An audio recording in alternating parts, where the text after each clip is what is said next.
21 days. That was how long she had gone, without sitting down. She stood behind the post office counter, hands clamped to the edge of the wood, knuckles gone white. Old Pine groaned under her boots. Across the street, the gold-lettered sign above the saloon caught the morning light, fresh paint, paid for with silver, that never once passed through honest hands. The bell above the door jingled. A woman came in, set a parcel down, and could not hold her gaze longer than a heartbeat. "You're pale." "I'm fine." Then the fire found her. White. Tearing up through her spine. Her knees buckled half an inch before her hand caught the brass edge of the telegraph table. She bit down. Tasted copper. She did not make a sound. The bell rang a third time. And the man, who ducked his head to clear the doorframe, was not from this town. Millbrook Hollow, Colorado Territory. Summer, 1881. 21 days. That was how long Clara Whitfield had stood behind the counter of the Millbrook Hollow post office. Not sat. Stood. Because sitting was a country she no longer lived in. The floorboards creaked under her boots every time she shifted her weight. Old Pine. Warped by 20 summers of dust and 20 winters of frost heave. She knew every groan of that would buy now. Knew which board complained loudest.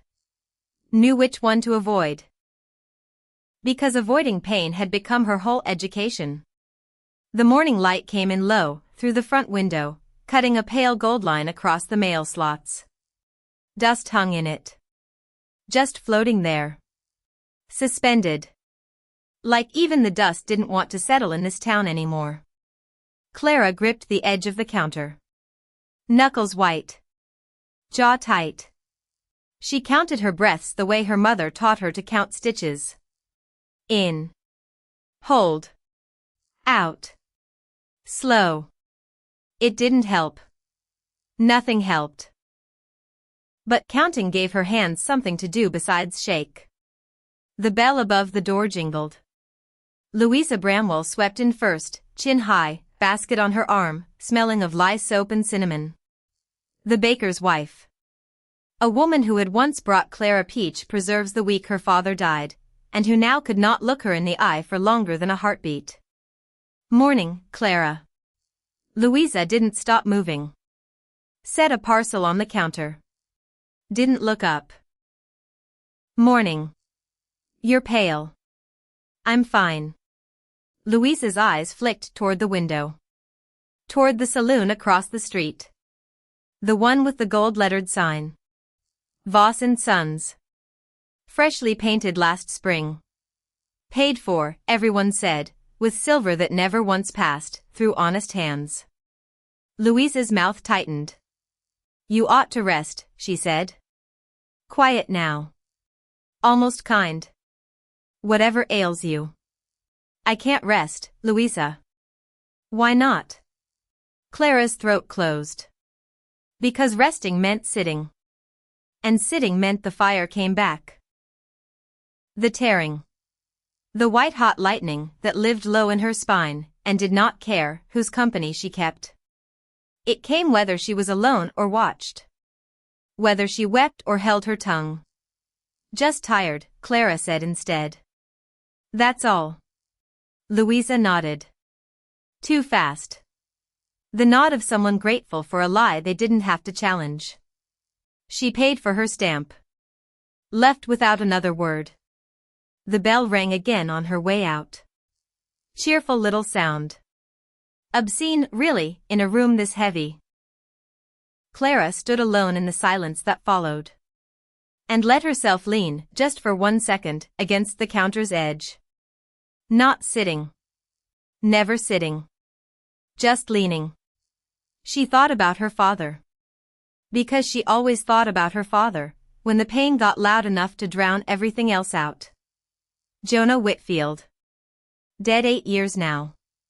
8 years since the mine collapse, that wasn't a collapse at all, though nobody in Millbrook Hollow would ever say so out loud.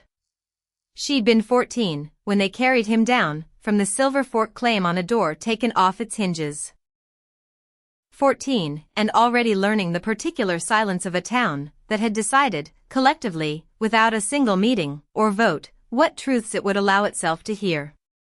Which was none. None at all. Her father had owned 300 acres along the eastern ridge. Good grazing land. Water rights that ran clean through August, even in drought years. Land that Elias Voss had wanted since before Clara was born. Jonah Whitfield had refused to sell. Twice. Then the mine timbers gave way. Except they didn't give way. Except nobody who examined the wreckage afterward ever spoke of saw marks on wood that should have simply rotted. Except the county coroner's report, signed by a young Dr. Hargrove not 2 years into his practice, ruled it an accident in 4 brisk sentences, and closed the file forever. Clara had been too young to understand any of it then. She understood everything now. The bell rang a 3rd time. And the man, who ducked his head to clear the doorframe, was not from Millbrook Hollow. That much was plain, before he'd taken a single step inside. He filled the frame the way a boulder fills a stream bed. Not tall so much as immovable. Buckskin jacket gone the color of old saddle leather. A heavy coat of cured bear fur slung over one shoulder despite the summer heat, because a man who lived above the timberline learned never to trust weather that looked settled. Dark beard. Dark eyes. The kind of stillness that wasn't calm at all but coiled. He smelled of wood smoke and pine pitch and something colder underneath. Snowmelt, maybe. Or distance. Clara had never seen him before. And some old animal instinct in her chest recognized him anyway. Recognized the particular quiet of a man who had survived things towns like Millbrook Hollow never had to. "Morning," he said. Voice low. Gravel dragged over stone. "Morning." Her own voice came out thinner than she wanted. He set a bundle of letters on the counter. And a folded list of telegraph coordinates. "Need these wired to Cheyenne." "Of course." Clara reached for the telegraph key. Turned her body the way she'd learned to turn it. Weight on the left hip. Spine held rigid as a fence post. A small mercy, that angle. It bought her a few seconds before the fire found her again. It found her anyway. The spasm hit low and vicious, a white bolt tearing up through her back, and her knees buckled half an inch before she caught the brass edge of the telegraph table. She bit down. Hard.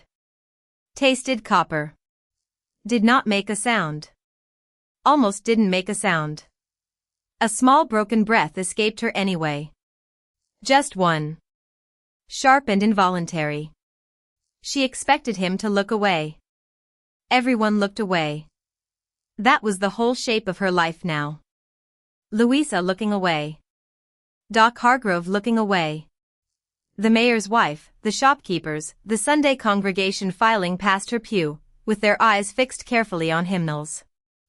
A town of people who had perfected the art of not seeing. He did not look away. He went very, very still. And his eyes, dark, unhurried, terribly precise, moved over her the way she would learn later. He studied a game trail. Reading what the ground refused to say out loud. "You're standing wrong," he said. Clara froze. "I beg your pardon?" "Your weight. It's all on one side. Been that way since I walked in." His gaze dropped, just briefly, to the hem of her skirt. To the scuffed leather boots beneath it. "And you flinched before you moved." "Not after." "I don't know what you mean." "I think you do." Her hands trembled over the telegraph key. She forced them still. "I'm fine, sir. Just a fall. From a horse." Something shifted in his face. Not surprise. Recognition. The particular recognition of a man who had heard that exact sentence, in that exact tone, somewhere before in his life, and had learned exactly what it cost a person to say it. I've tracked animals caught in steel traps, he said quietly. Wolves, mostly. Some of them chew clean, through bone to get free. And every one of them, when I found them, told me the same lie you're telling me now. With their eyes. Not their mouths. Clara's breath caught. A fall bruises a hip, he went on. Slow. Deliberate. Each word set down like a stone across a river, testing whether it would hold her weight. It doesn't leave a person standing 3 weeks straight, because sitting feels like being torn open again. Please. The word slipped out, before she could stop it. Small and cracked. Please what? Please don't. You don't understand how things work here. I understand fear. His voice dropped lower still. I understand what it looks like on a person's face, when telling the truth might cost them everything they've got left. I've worn that look myself, once. A long time ago. Clara's eyes burned. She blinked hard. Would not cry. Would not here, not in front of a stranger, not in a post office, with the shades still open, and half the town able to glance through the front glass at any moment. Who are you? She managed. Ezra Coldridge. He said it plain. No pride in it. No apology either. I trap up on Cold Wind Ridge. Come down twice a year. Trade pelts for powder and salt and coffee. Otherwise you won't see me. And you think that gives you the right to. I don't think anything gives me rights I haven't earned. He leaned his forearms against the counter. Brought his face level with hers.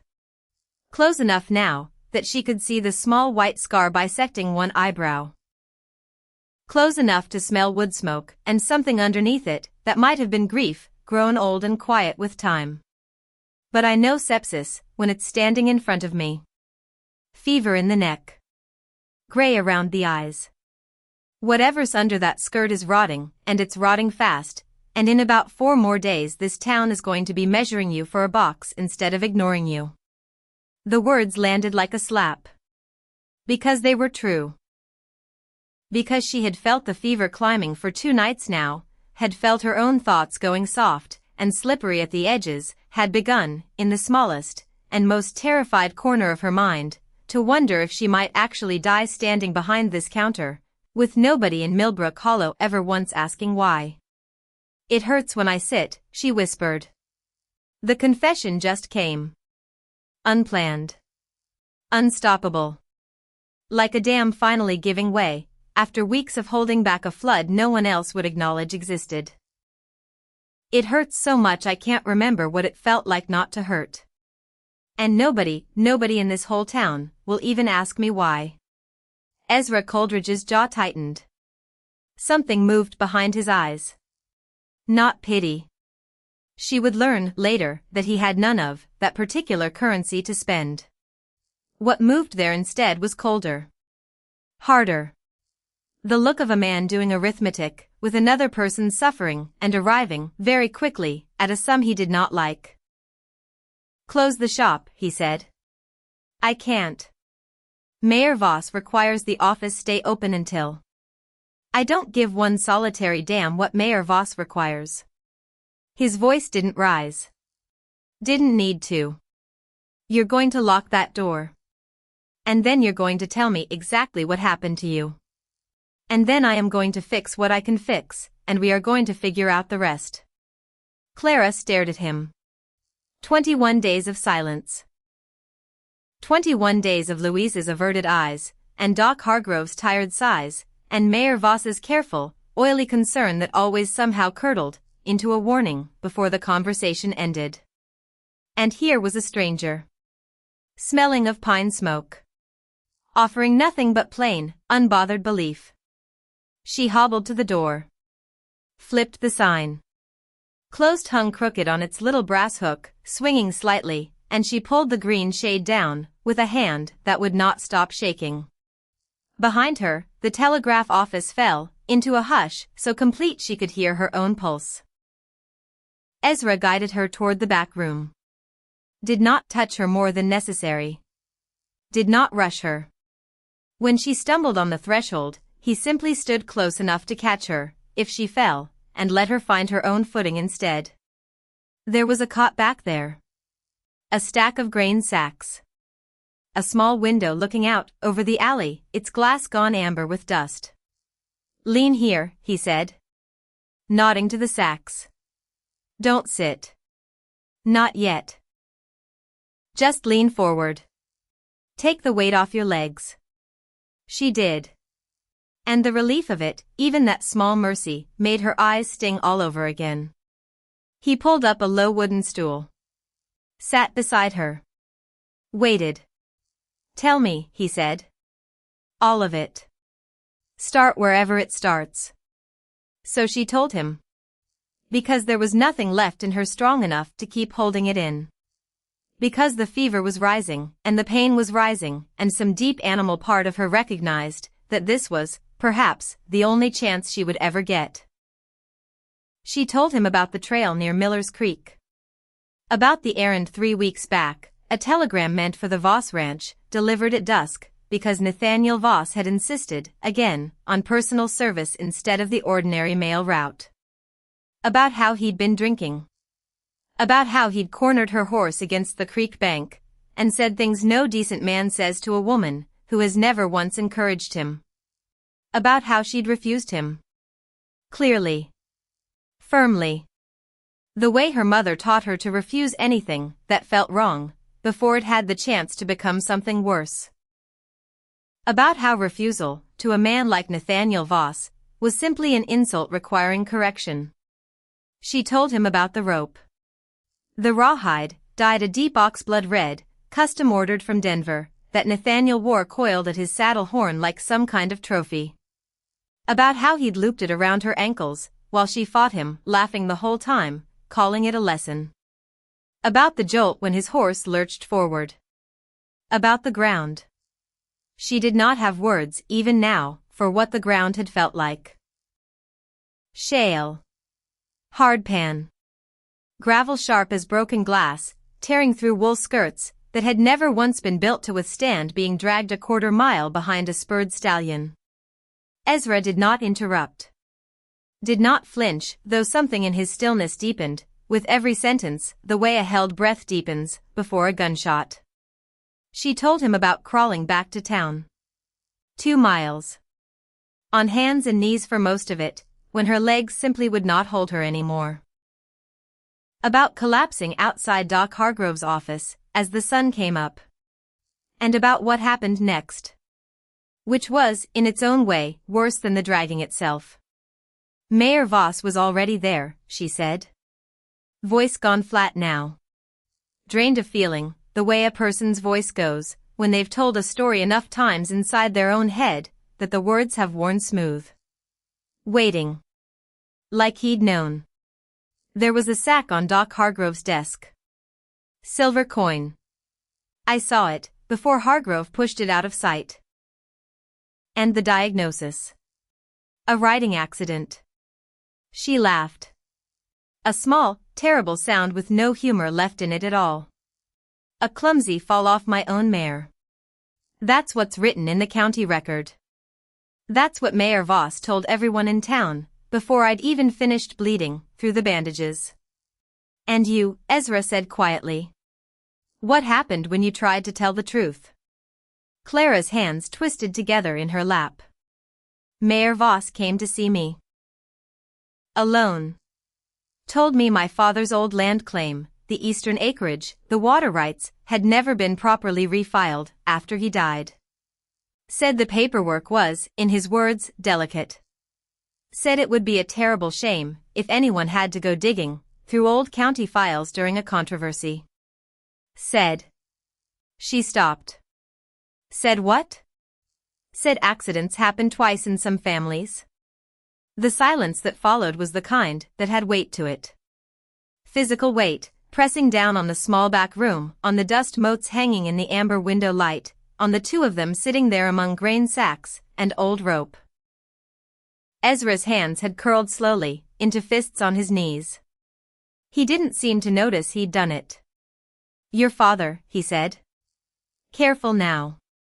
Very careful. Tell me about your father. And this was the part of the story Clara had not told anyone. Not Louisa. Not the minister. Not even, in the end, herself, not in any way, that let the words sit fully formed in daylight. Jonah Whitfield, she said. He died 8 years ago. Silver Fork Mine. Timber collapse, they said. They said.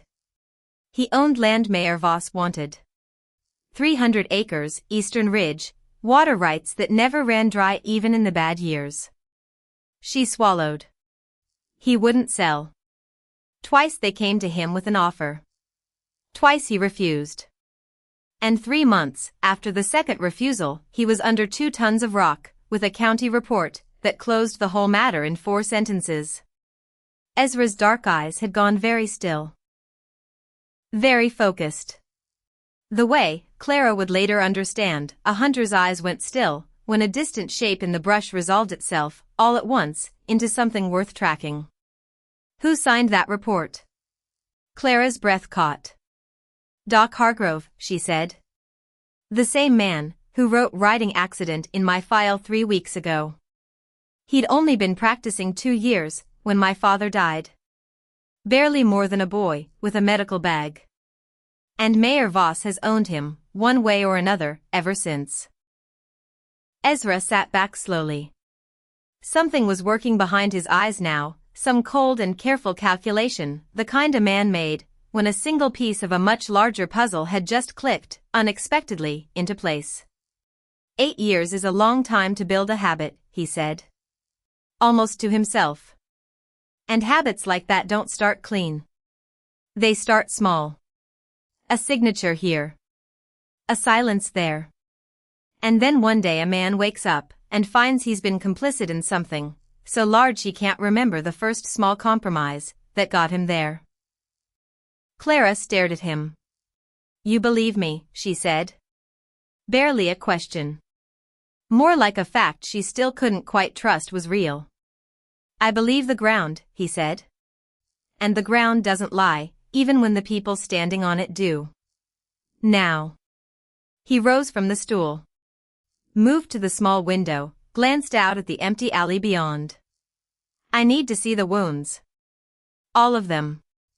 I've got supplies coming, but I need to know what I'm treating first. Clara's face burned.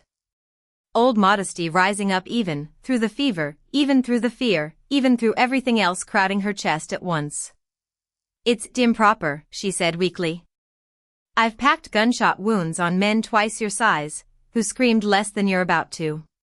His voice gentled just slightly, the roughness in it smoothing at the edges the way river stone smooths under years of current. This isn't about propriety, Miss Whitfield. This is about whether you're alive come Sunday. She lifted her skirts. And Ezra Coleridge, a man who had buried friends, after Antietam, who had tracked wounded bear, through blood-soaked snow, who had seen more of death's ordinary machinery than most men saw in 3 lifetimes, drew in a breath, so sharp it filled the small room like a gunshot. The wounds ran, from her lower back down across both thighs. Deep parallel gouges, torn open by shale and hardpan, the edges gone black and yellow with infection that no ordinary salve could touch. Necrotic tissue weeping at the worst of the lacerations. Bruising in colors that had no business existing on living skin. It was, by any reasonable measure, a miracle she was still standing at all. They looked at this, Ezra said. Voice gone very quiet. Very dangerous. And they told you to walk it off. Doc Hargrove gave me a jar of petroleum salve, Clara whispered. Didn't even clean the gravel out first.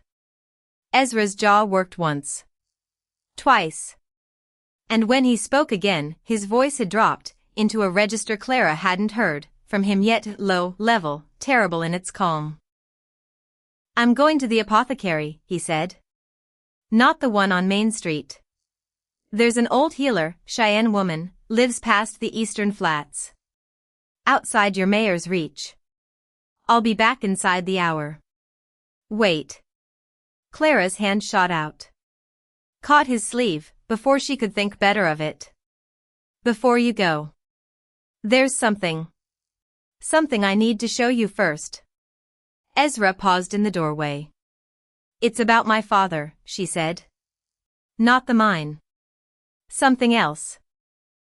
Something I found 2 years ago, and never told anyone. Not even Louisa. Not even the minister. She reached beneath the loose floorboard near the cot, a hiding place she discovered, as a girl of 16, cleaning out her father's old effects, after her mother finally allowed his trunk to be opened, and drew out a small tin box, rust-eaten at the corners, tied shut with a leather cord gone brittle with age. Inside, a single folded letter. Yellowed. The ink faded to the color of weak tea. It's addressed to a lawyer in Denver, Clara said. Her voice had gone strange now. Thin and careful, the way a person's voice goes when they are handling something that might shatter if spoken too loudly. Dated 3 weeks before he died. I found it hidden in his boot, the one boot they didn't bury him in, because the leather had split. I never sent it. I didn't understand, back then, what it meant. I was 14. I thought, she stopped. I thought if I sent it, it would only make things worse. That it would prove he'd known something. That whoever wanted him gone would come looking for me next. Ezra took the letter. Read it slowly, his lips moving faintly, over words too faded in places to fully make out. But the shape of it was clear enough. A man writing to a Denver attorney, requesting an independent survey of mineral rights along the eastern ridge. Requesting, specifically, documentation proving that Mayor Elias Voss's initial land offer, the one Jonah Whitfield had twice refused, had been based on assay reports that undervalued the property by a factor of 10. Requesting, in his final line, that the attorney reply, with utmost discretion, as he feared, in his own careful hand, that certain parties in Millbrook Hollow would not welcome the truth reaching Denver. Ezra folded the letter, with a care that bordered on reverence. Looked up at Clara. He knew, Ezra said. Quiet. Certain. Your father knew there was silver under that ridge. Not just grazing land. Not just water rights. Something Voss wanted bad enough to bury a man for. Clara's throat had gone tight, tears finally breaking loose despite every effort to hold them back. For 8 years, she whispered, I told myself it was an accident. Because the alternative was too big to carry. Because if I let myself believe someone murdered my father, and walked free every single day since, in the same town, past the same church, past the same faces, who smiled at me every Sunday, I didn't know how a person survives carrying that. So I buried the letter instead. Buried it same as they buried him. Ezra crouched down in front of her. Brought his face level, with hers again, the way he had at the counter, except gentler now. Softer at the edges. You didn't bury anything, he said. You kept it. Hid it, protected it, carried it for 8 years, without ever once letting it destroy you. That's not burial, Miss Whitfield. That's survival. There's a difference, and most men twice your age and half your strength never learn it. Something in Clara's chest, some knot pulled tight, since she was 14 years old, loosened by a fraction. Just a fraction. Enough to let a breath through that didn't catch on the way out. What do we do now? She asked. Now, Ezra said, rising, tucking the letter carefully inside his coat, I go get supplies. I patch what needs patching. And then you and I are going to take a walk tonight, after dark, out to Miller's Creek. Clara's stomach dropped. Why? Because a man like Nathaniel Voss doesn't clean up after himself. Not carefully, anyway. Spoiled boys never do. There'll be something out there. Rope fibers. A boot print. Something the shale didn't swallow whole. His eyes held hers, steady as bedrock. I want you there when we find it. Not because I need you to. Because you've earned the right to see it for yourself, with your own eyes, after 8 years of everyone else deciding what truths you're allowed to know. For a long moment Clara simply looked at him. This stranger. This mountain of a man, who had walked into her post office an hour ago a total unknown, and who had, in the space of that single hour, done something no one else in Millbrook Hollow had managed in 8 long years. He had believed her. Completely. Without hesitation. Without a single flicker of doubt crossing his face. "All right," she said. And for the first time in 3 weeks, her voice did not shake at all. "I'll come." Ezra nodded once. Moved toward the door. Then stopped. Turned back. "One more thing," he said. "The rope that dragged you. The oxblood rawhide. Does Nathaniel Voss carry it on him regular, or does he keep it stored?" "He brags about it," Clara said. "Custom made. Bought special in Denver. Never goes anywhere without it. Says it's the finest lariat in the territory." Something flickered across Ezra's face. Not quite a smile. Something colder and more purposeful than that. "Good," he said. "Then he'll still be wearing it, when the truth catches up to him." He left.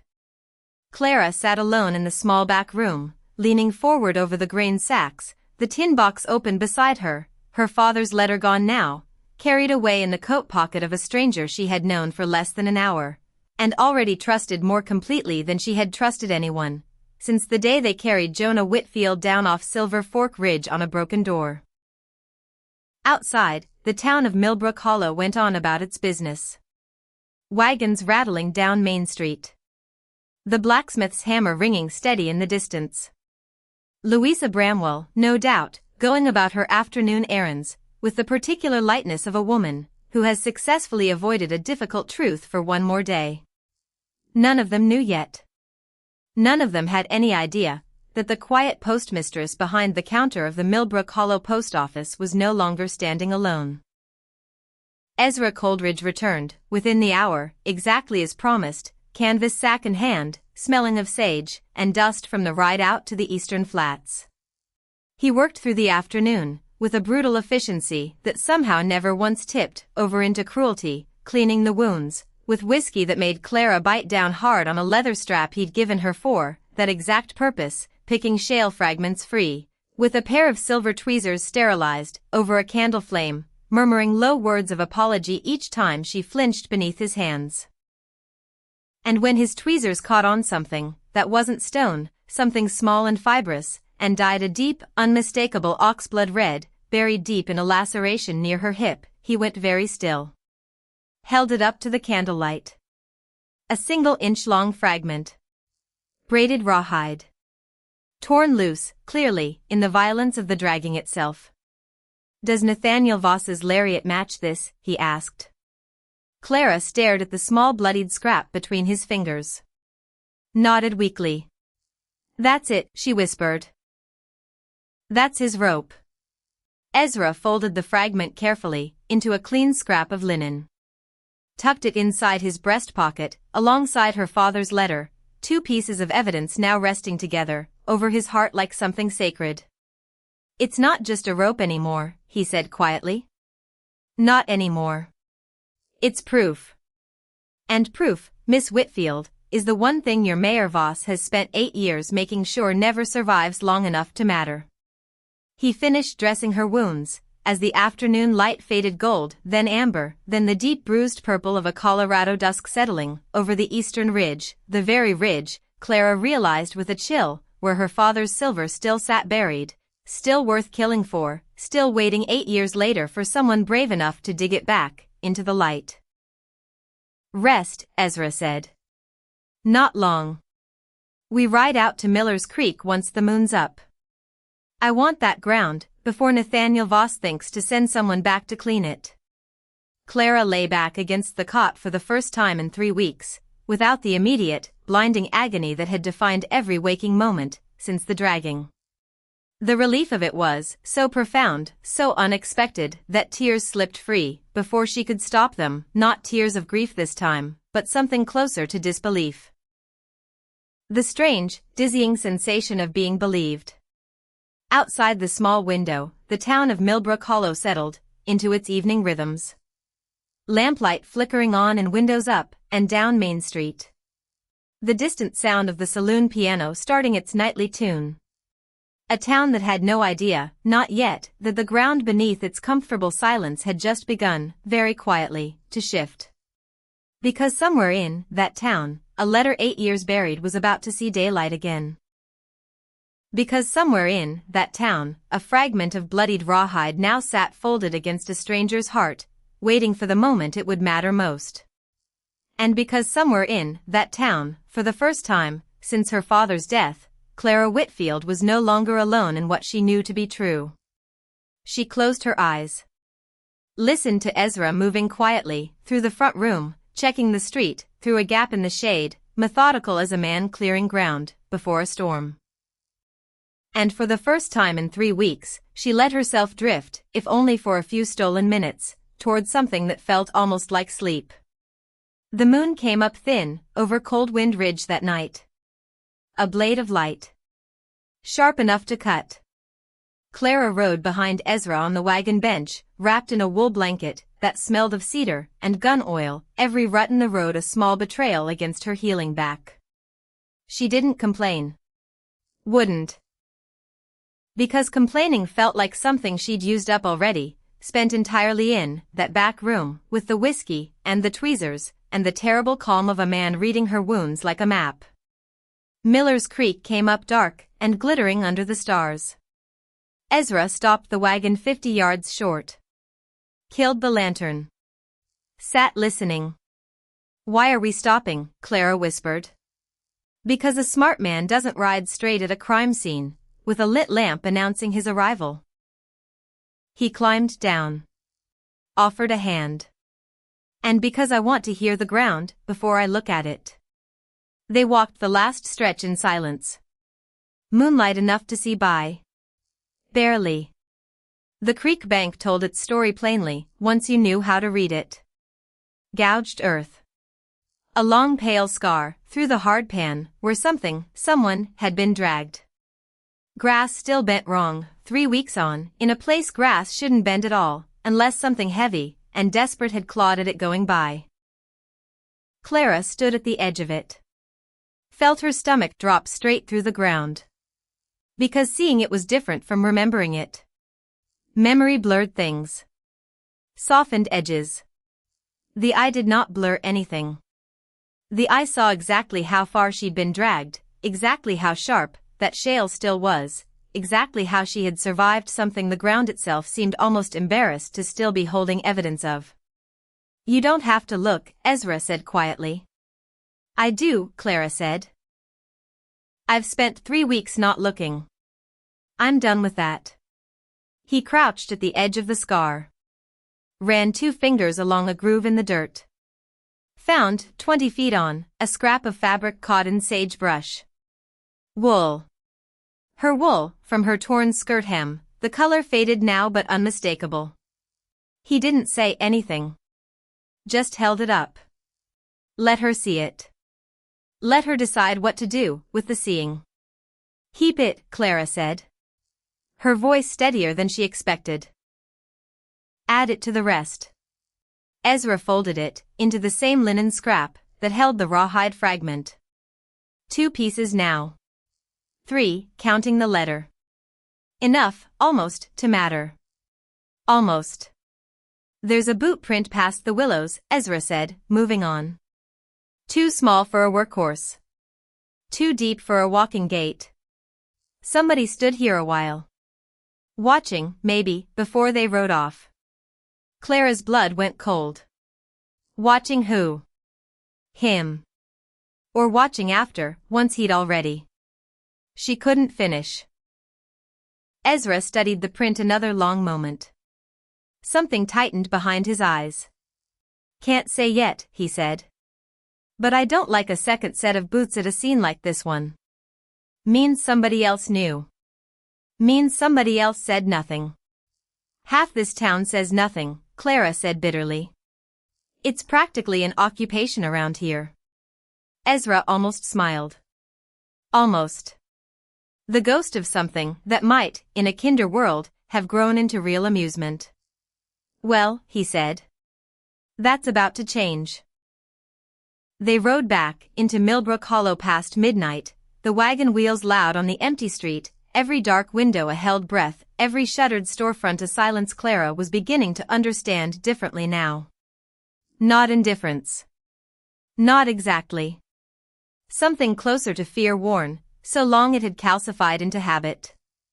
Ezra pulled the wagon up outside the telegraph office. Helped her down. Get some sleep, he said. Real sleep. Not standing sleep. And you? I've got a call to pay first. Clara's stomach tightened. Who? Doc Hargrove, Ezra said. And something in the flat, level way he said it told her exactly how that particular conversation was going to go. Doc Hargrove's clinic sat at the far end of Main Street, a modest clapboard building, with a shingle out front gone soft and gray with weather. A single lamp still burned inside. Late hours, for a man who claimed exhaustion kept him from Sunday services more often than not. Ezra didn't knock. Hargrove looked up from his desk as the door swung open, spectacles sliding down his nose, and something in his face went the color of old paper the instant he registered who was standing in his doorway. You, he said. Voice cracking on the single syllable. Me, Ezra agreed. I don't know what you think you're. I think you've spent 8 years signing your name to lies, Ezra said. He crossed the room in 4 unhurried strides. Set the linen bundle down on the desk. Unfolded it slowly. The rawhide fragment. The scrap of wool. And I think tonight that's going to stop. Hargrove stared at the bloodied evidence. His hands, Clara would learn later, had started trembling the moment Ezra walked in, and did not stop for the remainder of the conversation. I had no choice, Hargrove said. Barely above a whisper. Voss owns the deed on this clinic. My practice, my livelihood, everything I. Jonah Whitfield had a livelihood too, Ezra said. Quiet. Terrible. 300 acres of it. You remember signing that report, Doctor? 8 years back. Timber collapse. 4 sentences and the whole matter closed.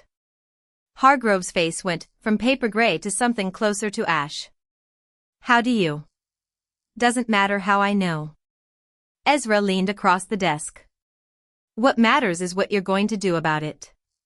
Tonight. I can't. You can. You don't understand what he's capable of. I understand exactly what he's capable of, Ezra said. Better than you, I'd wager.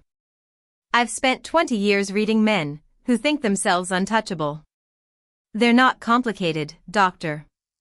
They're just patient.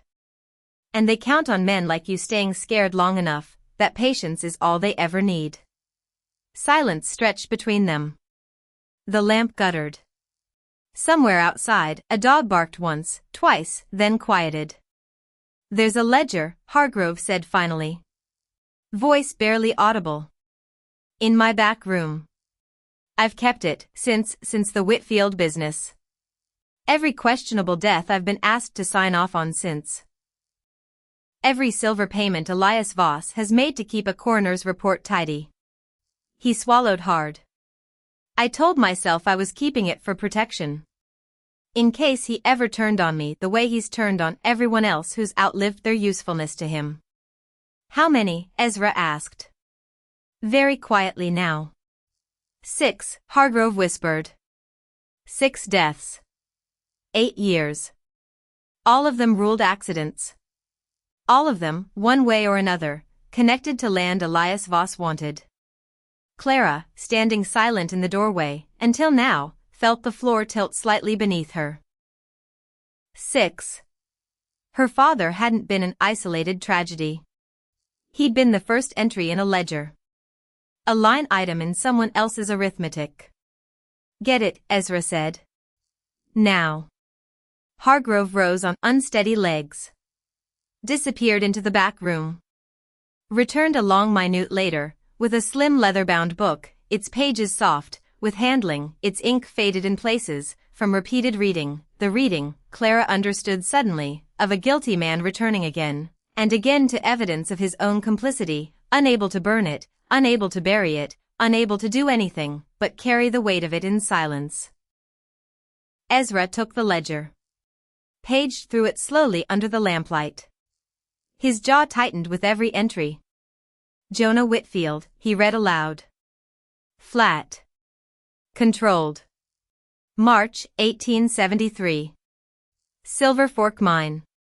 Cause of death, timber collapse. He turned the page. Margaret Adair. September, 1874. Cause of death, fall from wagon. She owned the old grist mill property, Hargrove said, voice hollow now. Voss wanted the water rights. Ezra kept reading. Kept turning pages. 6 names. 6 lives. 6 small, tidy lies that had let one man's ambition metastasize across a decade, without a single soul in Millbrook Hollow willing to say the word murder out loud. You're going to write one more entry tonight, Ezra said finally. Closing the ledger. A true one this time. Clara Whitfield. Assault. Attempted murder. Perpetrator, Nathaniel Voss. And you're going to sign it, and date it, and you're going to do it now, while I'm standing here watching. Hargrove's hands shook, so badly it took him 3 tries to uncap his pen. But he wrote it. Every word. The lacerations. The infection. The rope burns at both ankles, consistent, he wrote in careful physician's hand, with being dragged a significant distance by a mounted rider, and wholly inconsistent, with any fall, from horseback as previously recorded. He signed it. Dated it. Set the pen down like it weighed 40 pounds. He'll kill me, Hargrove said. Not dramatically. Just stating a fact he had clearly already made peace with, somewhere in the long guilty hours he'd spent alone with that ledger. Maybe, Ezra said. Or maybe you finally do one honest thing in 8 years, and it turns out to matter more than you ever thought it could. He tucked the affidavit and the ledger both inside his coat. Turned to leave. Then stopped. Looked back at the doctor, who sat slumped now behind his desk, looking 20 years older than he had an hour before. For what it's worth, Ezra said. Your name's the last one in that ledger you'll ever have to write in fear. Whatever comes next, that part's over. They didn't make it back to the post office. Because Deputy Rourke was waiting for them on the boardwalk outside, 2 men flanking him, and the look on all 3 faces was the particular look of men who'd been sent somewhere they didn't especially want to go. Coldridge. Rourke's hand hovered near his holster. Not drawing yet. Just hovering. Mayor wants a word. I imagine he does. You're trespassing on town property. Harassing the postmistress. That's a arrestable offense in Millbrook Hollow. Ezra didn't stop walking. Didn't slow. The only harassment happening in this town, he said, is what's been done to Miss Whitfield for 3 weeks running, while every badge in the county looked the other way. Rourke's face flushed. His hand tightened on his holster. I'm warning you. You're not warning me anything, Ezra said. You're stalling. Because somewhere behind you, Elias Voss is deciding whether it's cheaper to arrest me, or bury me, and you're the poor fool standing here waiting to find out which. Rourke's hand moved. Ezra moved faster. It happened in under 2 seconds. A blur of motion Clara would spend years afterward trying to properly remember, and never quite managing, Ezra's hand closing over Rourke's wrist, before the revolver had cleared leather, a sharp crack of bone, Rourke's scream tearing the night open, the second man crumpling into the horse trough, from a blow Clara never even saw land. The third man raised both hands. Fast. I want no part of this. Ezra hauled Rourke up by his lapels, until the deputy's boots barely scraped the boardwalk. You tell Elias Voss, Ezra said, voice a low and terrible calm, that I know a federal marshal in Denver personally. Wade Colton. Rode reconnaissance with him during the war. He doesn't take kindly to local men playing judge and executioner with other people's land. At the name Colton, something in Rourke's face collapsed entirely. Because everyone in the territory knew that name. Knew what it meant when federal law came riding into a town that had spent a decade building its comfortable arrangements on silence and silver. Go, Ezra said. Dropped him. Rourke scrambled up, cradling his shattered wrist, and the three of them fled into the dark without another word. Clara stood frozen on the boardwalk, heart hammering. You just declared war, she whispered. On the whole town. No, Ezra said, watching the men disappear around the corner. I just told the truth loud enough that it can't be quietly buried anymore. There's a difference. Though I'll grant you, it doesn't always feel like one. They didn't sleep that night. Because sleep, Ezra said, was a luxury for towns that hadn't just watched their sheriff's deputy limp home with a broken wrist and a message for the mayor. Instead, they sat in the back room of the post office, lamp turned low, and Clara, for reasons she couldn't fully articulate even to herself, insisted on being the one to send the telegram. You've done enough tonight, she said, moving to the brass key, with a steadiness that surprised even her. This part's mine. Ezra watched her a long moment. Something almost like respect settling into his expression. All right, he said. Marshal Wade Colton. Denver Field Office. You know the code? I've been running this office 6 years, Clara said. I know every code that's ever come through Millbrook Hollow. Her fingers found the key. Steady now, in a way they hadn't been in 3 weeks. She tapped out the message, with careful precision: evidence of assault, evidence of prior deaths connected to Mayor Elias Voss, request for immediate federal intervention, signed C. Whitfield, postmistress, Millbrook Hollow. The key clicked and clattered under her hand, message flying out along copper wire toward Denver, toward a marshal neither of them had ever met, carrying with it 8 years of buried truth in a language only telegraph operators and God above could fully read. She sat back. Exhaled. For the first time since her father died, she had done something. Not survived something. Done something. It felt, she thought, almost like standing up straight again. There, she said. Now it's sent. Except the reply never came that night. Nor the next morning. By noon the following day, worry had crept into Ezra's face, a small crack in that mountain stillness of his, the first Clara had seen since he'd walked through her door 2 days before. Something's wrong, he said, pacing the small back room. Colton answers wires within hours. Always has. Man's practically married to his telegraph desk. Maybe he's out on assignment. Maybe. Ezra didn't sound convinced. The answer, when it finally came, arrived not by telegraph, but on horseback, and it arrived from a direction neither of them expected. Old Silas Hartwell, the town blacksmith, had lived in Millbrook Hollow longer than anyone still breathing. 61 years old, hands like cracked leather, a limp from a mining accident decades back that had nothing to do with the Voss family, and everything to do with an honest life spent doing honest, difficult work. He'd known Jonah Whitfield. Had, in fact, been the last man to see him alive the morning he rode up to Silver Fork, 8 years before.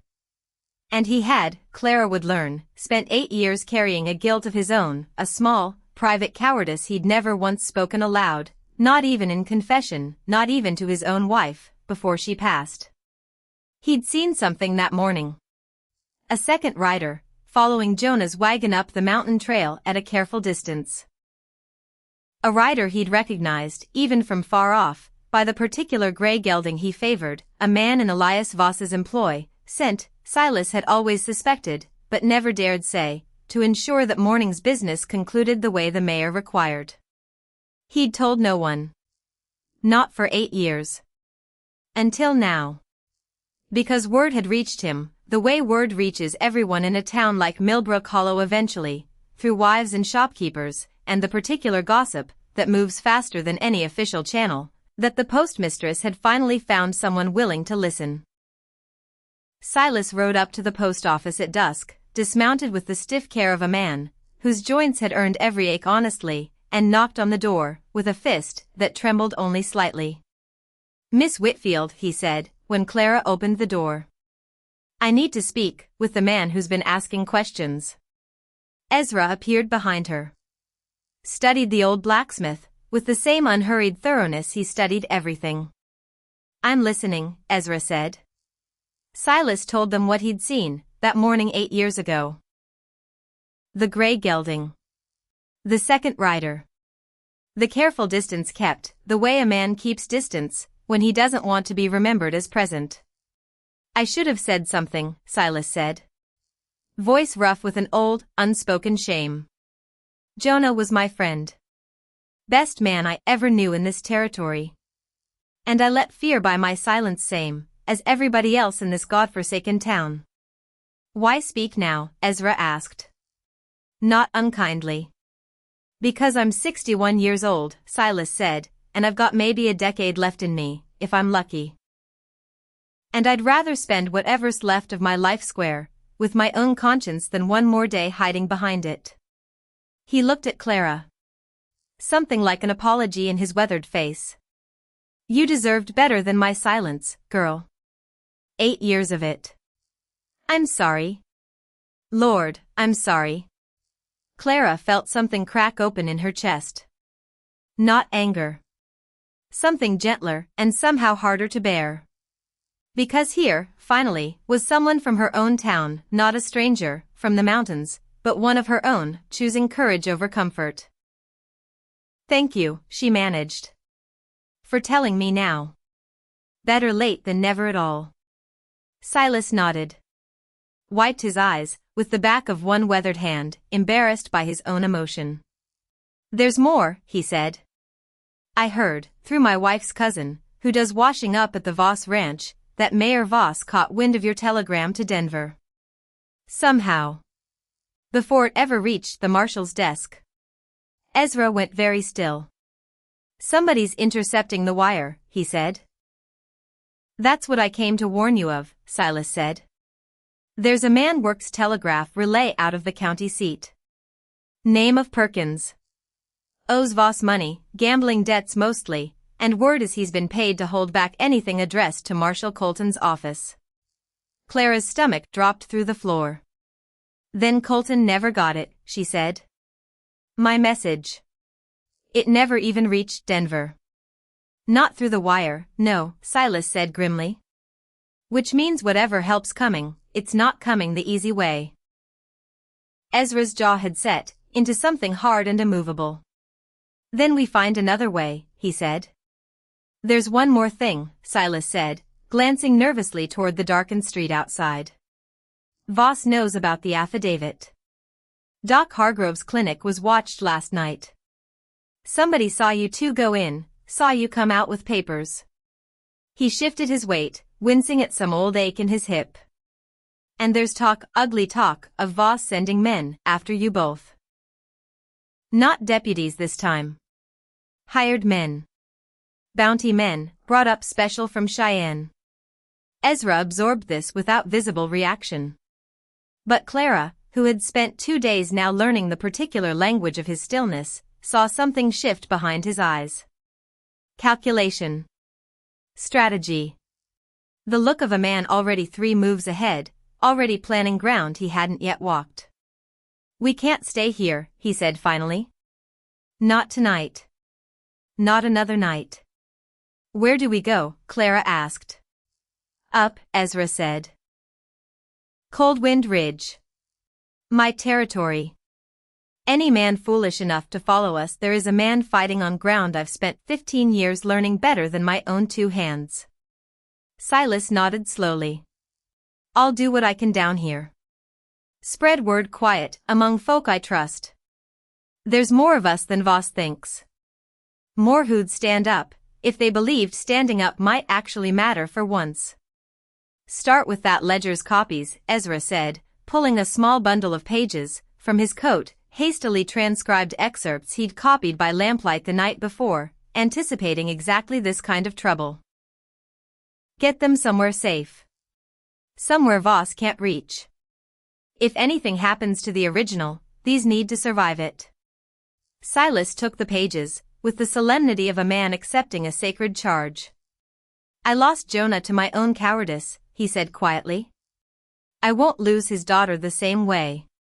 They left Millbrook Hollow an hour before midnight, Clara wrapped again in the wool blanket, the wagon bed loaded now, with supplies gathered in haste, provisions, ammunition, the ledger and the affidavit, and the folded fragments of evidence that represented 8 years of buried truth finally seeing the light of a Colorado moon.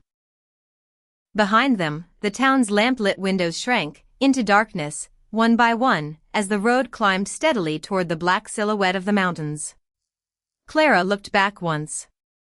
Just once. Because looking back at Millbrook Hollow felt, in that moment, like looking back at every version of herself, who had ever stood silent behind that counter, swallowing pain, swallowing fear, swallowing 8 years of a truth too dangerous to speak aloud. That version of herself was staying behind now. Being left, quite literally, in the dust of a wagon climbing toward higher ground. You're quiet, Ezra said, guiding the horses along the switchback trail, moonlight silvering the timber on either side. I'm thinking, Clara said. About how strange it is. She pulled the blanket tighter. 3 days ago I thought I was going to die behind that counter and nobody in this whole territory would ever know why. Now I'm riding into the mountains with a stranger, carrying proof my father was murdered, running from hired guns sent by the most powerful man in 3 counties. She let out a short, disbelieving breath. It doesn't feel real. It's real, Ezra said. Quiet. Certain. All of it. And I know it's a great deal to carry, all at once, after carrying so much alone for so long. Are we going to survive this? Ezra considered the question, with the same careful weight he gave everything. I don't make promises about things I can't control, he said finally. But I'll tell you what I do know. Whatever comes at us on that ridge, I've got 15 years of ground beneath me, that Voss's hired men have never once set foot on. And you've got 8 years of proof that finally has somewhere honest to go. He glanced sideways at her, something steady and unshakable in his dark eyes. That's not nothing, Miss Whitfield. In my experience, that's usually enough to matter. The cabin sat on Cold Wind Ridge like something grown out of the mountain itself. Hand-hewn logs gone silver with weather. A stone chimney built by hands that understood exactly how much winter a chimney needed to survive. Windows narrow enough to be defended, wide enough to see trouble coming, from any direction that mattered. Ezra had built it 15 years ago. Alone. Log by log, through 2 summers, and 1 winter that nearly killed him, because a man, who has seen enough of what other men do to each other eventually wants ground he can control completely. Clara stood on the porch, that first morning, wrapped in a borrowed coat, looking down at the valley falling away beneath them in folds of blue-green pine, and felt something she hadn't felt in 8 years. Room to breathe. It's beautiful, she said. It's defensible, Ezra said. Which was, she was learning, his particular way of agreeing. They settled into a rhythm over the following days. Careful. Deliberate. Ezra changed her bandages morning and night, the wounds closing slow, but closing, the fever finally breaking on the 3rd night in a sweat that soaked through 2 blankets and left her weak, but clear-eyed come dawn. She learned to set snares. Learned which mushrooms wouldn't kill her. Learned that Ezra Coleridge, for all his terrible stillness in town, actually laughed, low and surprised, like he'd forgotten he still had the capacity, when she nearly toppled off a fence rail trying to help him mend a gap in the horse paddock. You're smiling, she told him once, catching him unaware by the woodpile. I do that sometimes. Not often, I'd wager. Not in a long while, he admitted. That evening, over venison stew and hard bread, Ezra told her about his wife. Margaret. Dead 9 years now, taken by fever during his second winter on the mountain, before the cabin even had proper glass in its windows. We'd been married 4 years, Ezra said, staring into the fire rather than at Clara. Came out from Ohio together, full of the kind of foolish hope young people carry, when they haven't yet learned what the world costs. What happened? Fever took her in 6 days. I was 2 days' ride from the nearest doctor when it turned bad. By the time I got back, with help, there wasn't help left to give. His jaw tightened. I buried her on the ridge above the cabin. Been up there every week since, rain or shine, just to sit with her a while. I'm sorry, Clara said. And meant it entirely. Don't be. It taught me something I needed learning. He finally looked at her. It taught me that love's not really about keeping someone safe forever. Nobody manages that, not truly. It's about being fully present for whatever time you're given. Present enough that, when it ends, you've got no regrets about the seeing you did, while you had the chance. Clara felt something shift in her chest. Recognition, maybe. Or the beginning of something she wasn't yet ready to name. Is that why you didn't look away? She asked. In the post office. When everyone else did. Partly, Ezra admitted. Partly it's just who I am. But Margaret taught me the cost of not looking closely enough, while you still can. I've carried that lesson a long while now. Waiting, I suppose, for somewhere to properly spend it. The third day brought Clara her first real lesson in survival, not the medical kind, but the kind that would matter considerably more once the mountain filled with hired guns. Ezra taught her to load and fire the small revolver he kept for close work, patient through her initial fumbling, adjusting her grip, with hands that were, she noticed, remarkably gentle for a man who could break another man's wrist without visible effort. Elbow locked, he said. Breathe out slow as you squeeze. Don't yank it. Squeeze. Her first 3 shots went wide, embarrassingly so, the revolver bucking harder in her grip than she'd anticipated.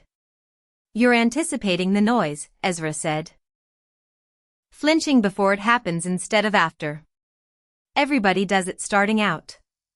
Her 4th shot found the fence post they'd been using for practice, splintering wood at its center. There, Ezra said, something like pride in his voice. That's it exactly.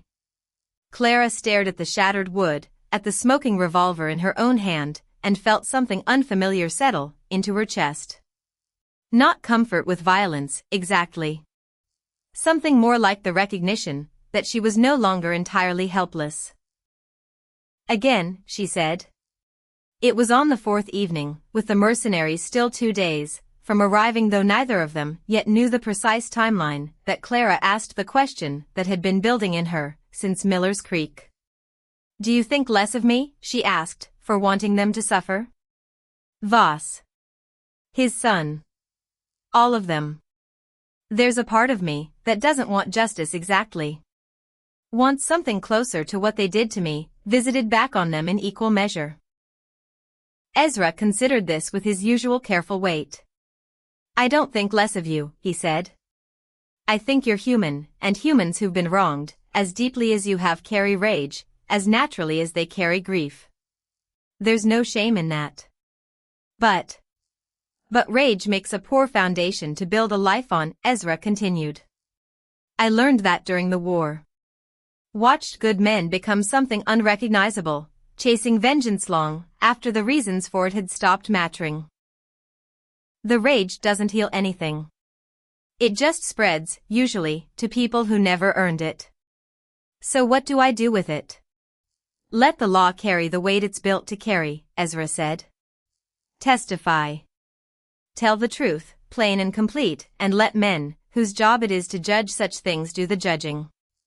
That's not weakness, Clara. That's wisdom bought at considerable cost. I'd rather see you carry that wisdom forward than carry vengeance instead.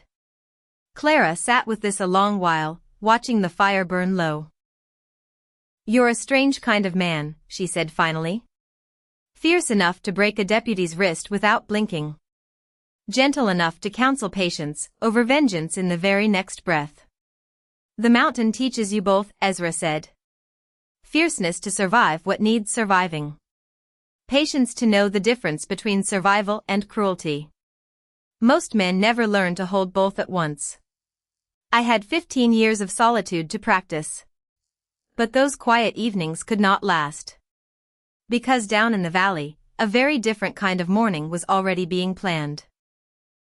Elias Voss stood at his study window, watching dawn break gray and cold over Millbrook Hollow, a glass of whiskey untouched on the desk behind him.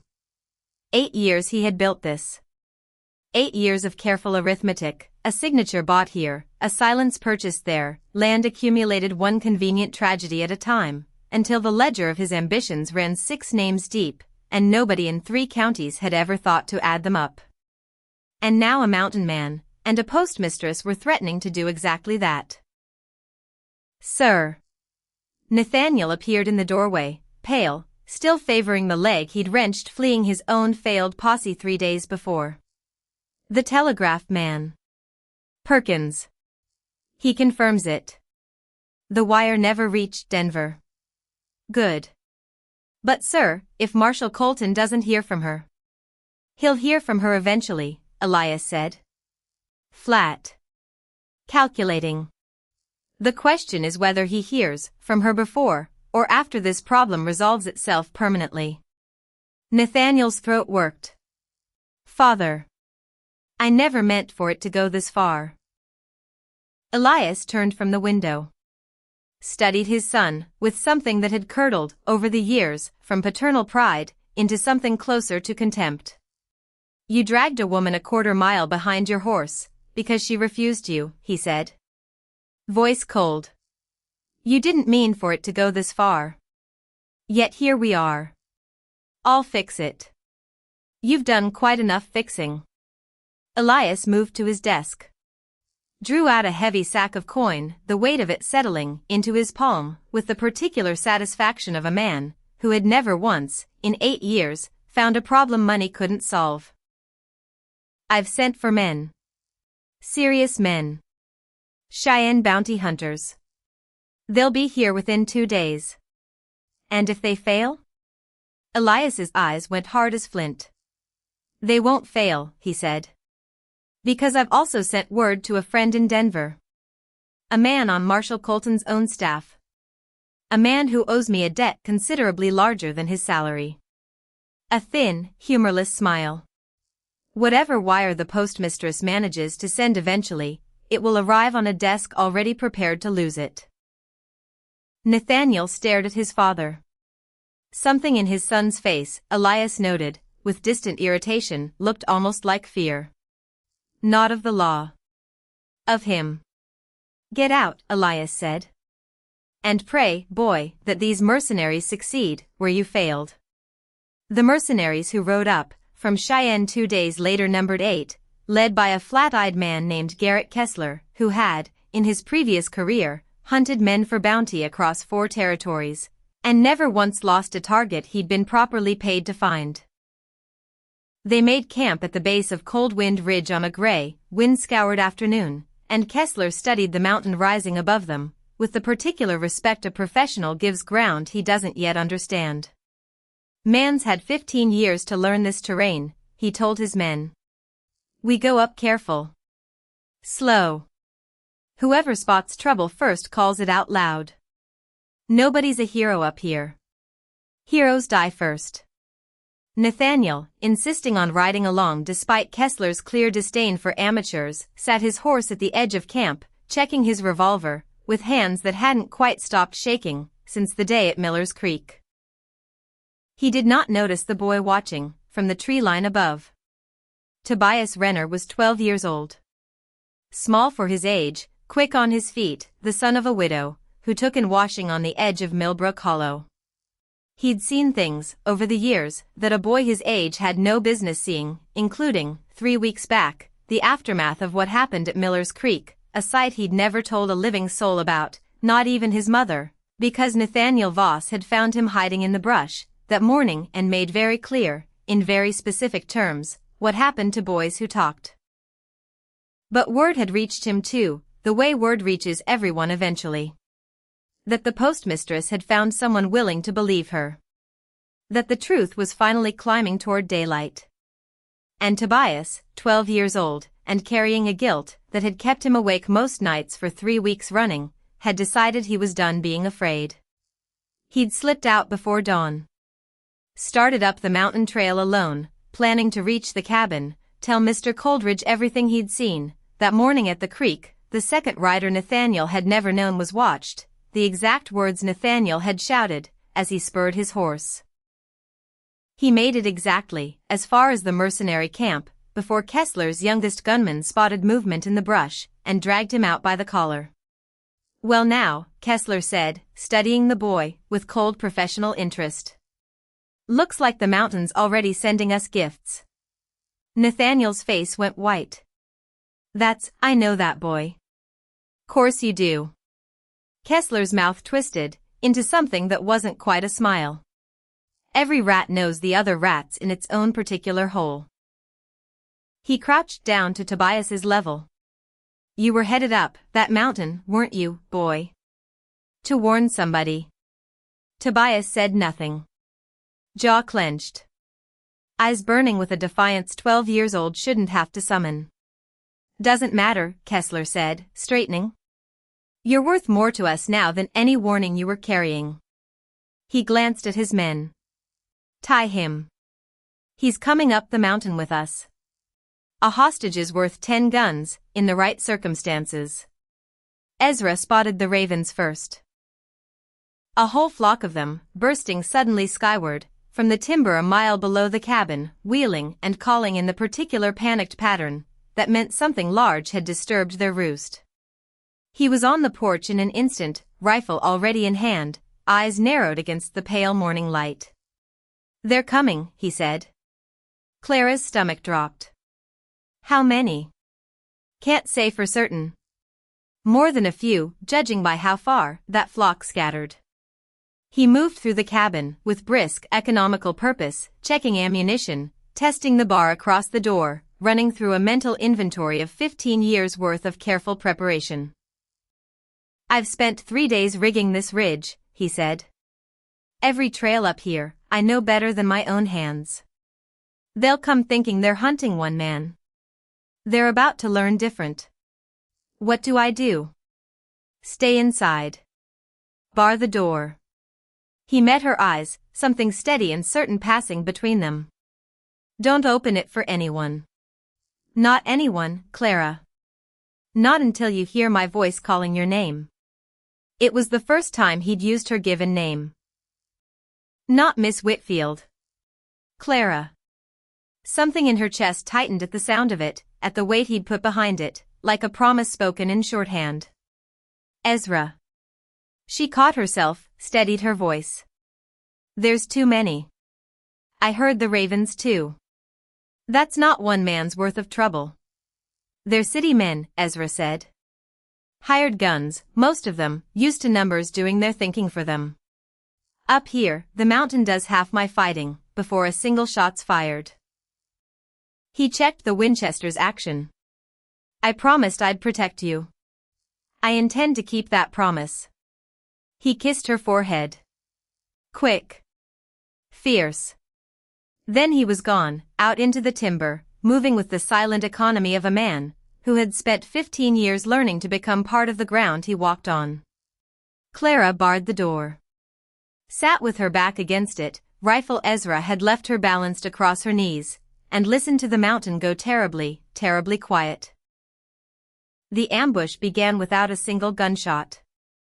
Kessler's rear man, a rangy former cavalry scout named Dutch, simply vanished. No scream. No struggle anyone could hear. Just a sudden violent rustle of pine branches overhead, and then nothing. The man hoisted 20 feet into the canopy by a counterweight snare Ezra had rigged 3 days before, gagged and swinging helpless, from a sturdy Douglas fir, while his companions marched on below, oblivious.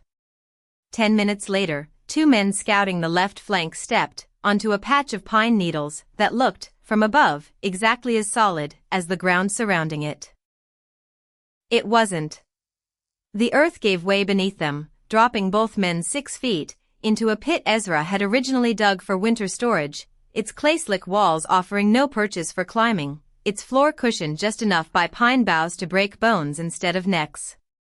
Panic began to spread through Kessler's remaining men. They fired wildly into the trees, shadows, mostly, swaying branches their fear had transformed into targets, wasting ammunition on a threat they couldn't locate and therefore couldn't fight. Kessler, to his credit, kept his head. "Hold your fire," he barked. "He wants you scared." Scared men waste bullets and give away positions. "Form up. Tight." But even Kessler's discipline couldn't account for what happened next. A heavy dead log dropped from a cliff face above, crushing their pack mule and scattering supplies across the trail in an explosion of noise and dust that sent the surviving horses screaming and bucking against their tethers.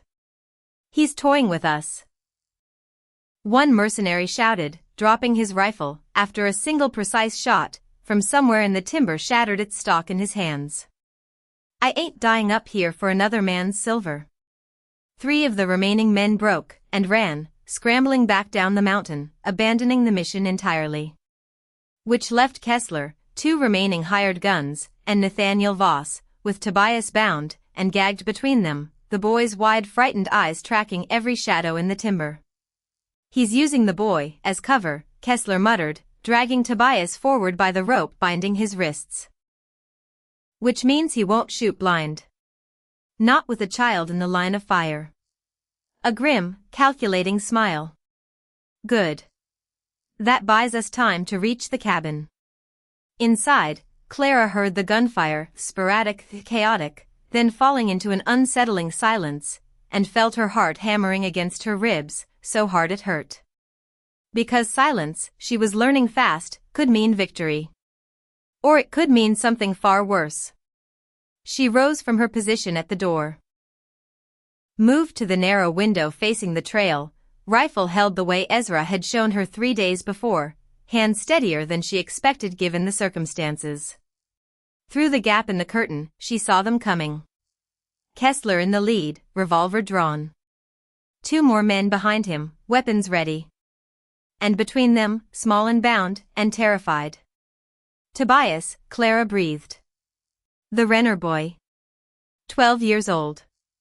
Bound at the wrists, a gag pulled tight across his mouth, being half dragged up the final stretch of trail toward the cabin. Her blood went cold. Because she recognized instantly what this meant. That somehow, some way, this brave, frightened child had put himself directly into the path of Elias Voss's violence, and was now paying for it in the worst possible currency. "Coldridge." Kessler's voice rang out across the clearing, hard and confident. "I know you're out there. I've got the boy. You come out where I can see you, or I put a bullet through him first, before we even discuss terms." Silence from the timber. "I mean it," Kessler shouted. Cocked his revolver, pressed it deliberately against Tobias's temple. The boy's whimper, muffled by the gag, carried clear across the clearing. 3 seconds, mountain man. 3. Stop. Ezra's voice. Coming from somewhere behind and above the cabin, close enough now that Clara's heart leapt at the sound of it. He stepped out from the tree line, rifle lowered but not dropped, hands visible, moving with the deliberate calm of a man who had done this exact calculation 100 times in his head already and arrived, each time, at the same conclusion. "Let the boy go," Ezra said. "This is between you and me. He's got nothing to do with it." "He's got everything to do with it," Kessler said. "He's insurance. And insurance is worth considerably more alive than dead, provided you cooperate." He gestured with his free hand. "Drop the rifle." "Slow." Ezra's jaw tightened. But he crouched, laid the Winchester in the dirt. Now the sidearm. Ezra's revolver followed. "Good." Kessler's smile carried no warmth whatsoever. Now we're going to walk up to that cabin together, nice and easy, and you're going to call your girl out. And then. He never finished the sentence. Because inside the cabin, Clara Whitfield had made a decision. She would not stand behind glass and watch a 12-year-old boy die, because the adults around him had spent 8 years too afraid to act. She would not be the postmistress, who stood silent one more time. She unbarred the door. Stepped out onto the porch, rifle raised, sighted down the barrel, with hands that had learned, over 3 careful days of practice, exactly how to hold steady. "Let him go," she called. Voice ringing clear across the clearing, stronger than she'd ever heard it. "Or I put a bullet in you myself, Mr. Kessler, and I promise you I've had considerably more motivation to learn marksmanship this past week than you'd think." Kessler's eyes flicked toward her. Recalculating. 2 guns now, he said, almost admiring. Voss said you were just a postmistress. Voss was wrong about a great many things, Clara said. That's rather the point of all this, isn't it? For one long, taut moment, nobody moved. The clearing held its breath. Ezra crouched and coiled, Clara steady on the porch, Kessler's 2 remaining men glancing uncertainly between their leader and the 2 guns now trained on them, Nathaniel Voss hanging back near the tree line, pale and useless, exactly as he'd been his entire cowardly life. And Tobias, bound and gagged, eyes wide, watching the standoff, with the particular clarity of a child who understood, perhaps better than any adult present, exactly what was at stake. Then Kessler made his mistake. He shifted his aim just slightly, just enough to bring the revolver away from Tobias's temple and toward Ezra, calculating, in the split second available to him, that the mountain man was the greater threat and worth eliminating first. It was the wrong calculation. Because in that same half-second, Tobias, small, quick, and finally free of the immediate threat against his own head, twisted violently against Kessler's grip, driving his bound hands upward, into the mercenary's jaw, with every ounce of terrified strength the 12-year-old body could summon. Kessler stumbled. His shot went wide, splintering bark from a pine 6 feet from Ezra's shoulder. Ezra was already moving. He crossed the clearing in 3 strides, closing the distance, before Kessler could recover his balance, driving a shoulder into the mercenary's chest that sent both men crashing into the dirt. The revolver spun free, skittering across pine needles. Clara fired.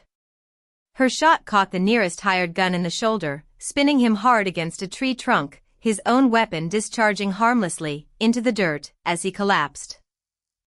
The remaining mercenary, watching his leader grappling in the dirt and his companion bleeding against a tree, made the only sensible decision available to him. He dropped his weapon. Raised both hands. "I'm out," he said. "I'm done. Whatever Voss is paying, it ain't worth this." Ezra had Kessler pinned now, forearm across the mercenary's throat, and something cold and absolute in his eyes that made even the surrendered gunman take an involuntary step backward. "You held a gun to a child's head," Ezra said. "Low. Terrible. For money." Kessler, choking, managed nothing but a strangled wheeze. "Give me one reason," Ezra continued, "why I shouldn't finish this the way you were fixing to finish it." "Ezra." Clara's voice. Steady. Clear. Cutting through the violence, with something that felt, in that moment, like the only sane thing left in the clearing. Ezra looked up. "He's not worth it," Clara said.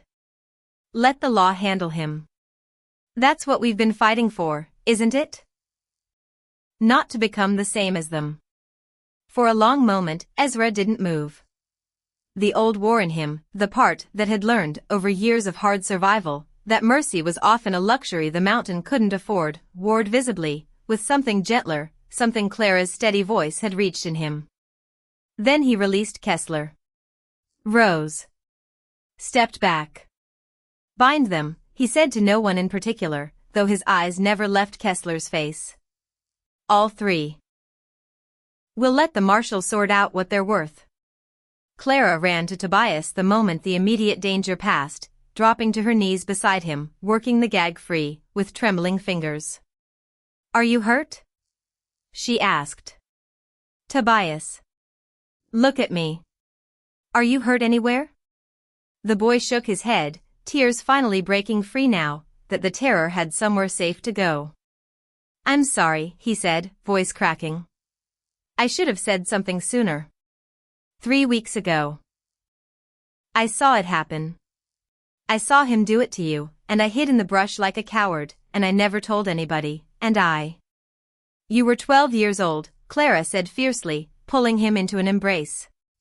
Facing down a grown man's cruelty. "There's no cowardice in that, Tobias. None at all. You came up this mountain today to tell the truth even after everything he threatened you with. That took more courage than most grown men in this territory have managed in 8 years."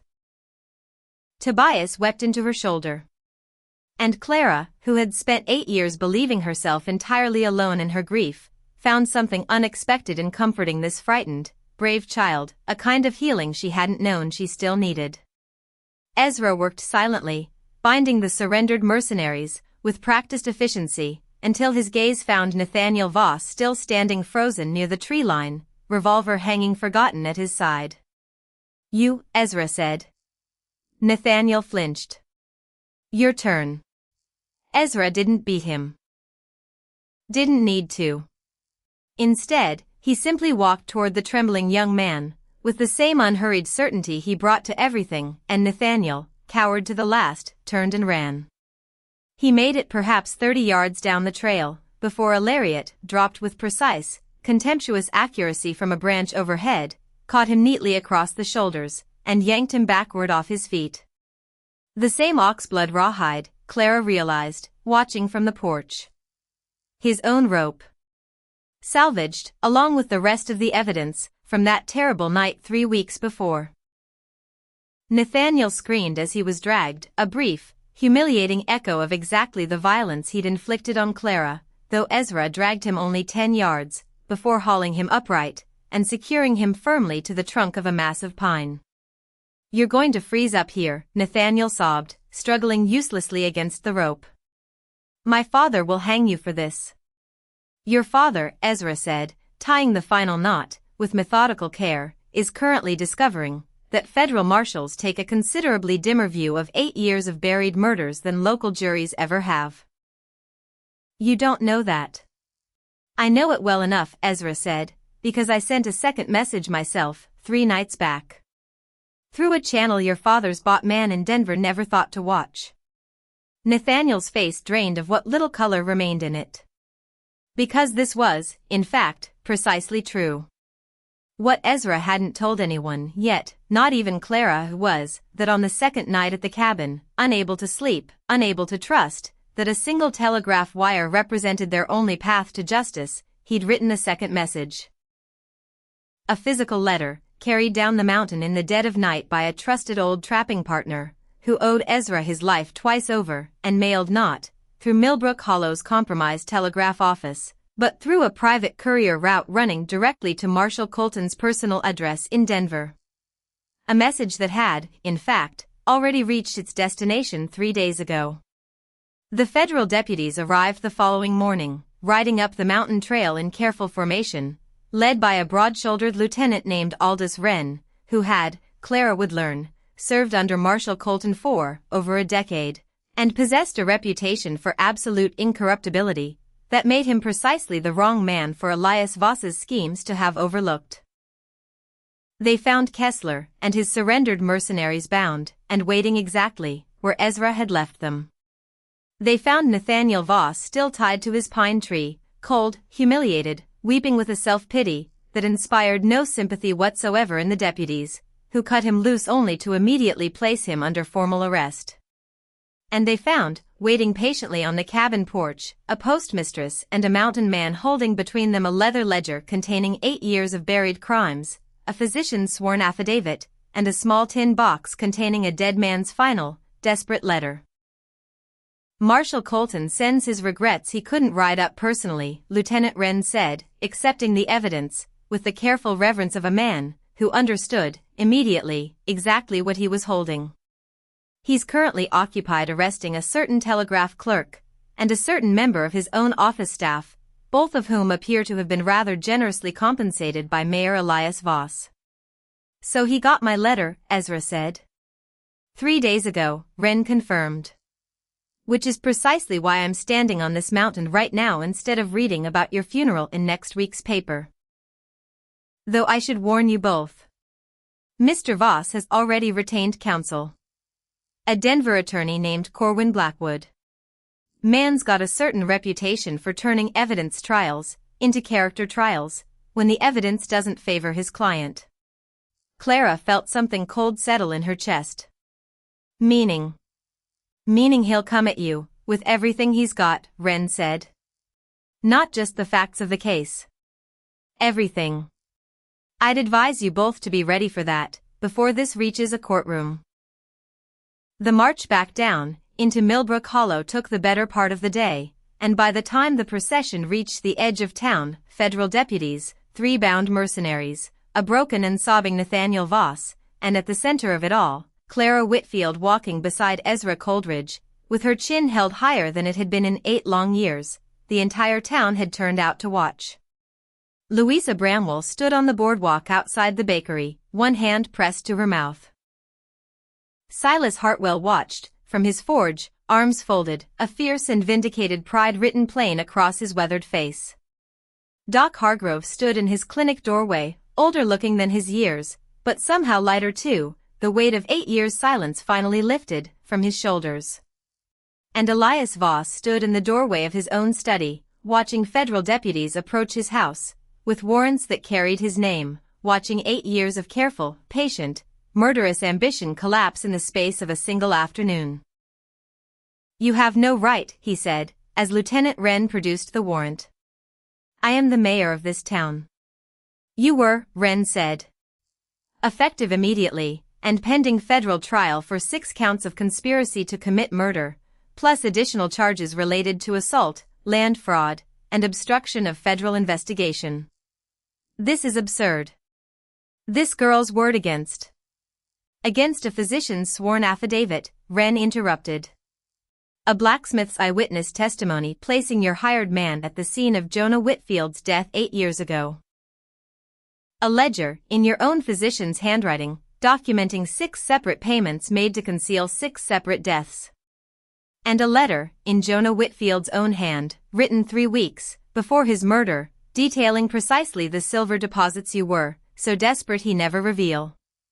Wren's expression hardened. I'd say the evidence considerably exceeds one girl's word, Mr. Voss.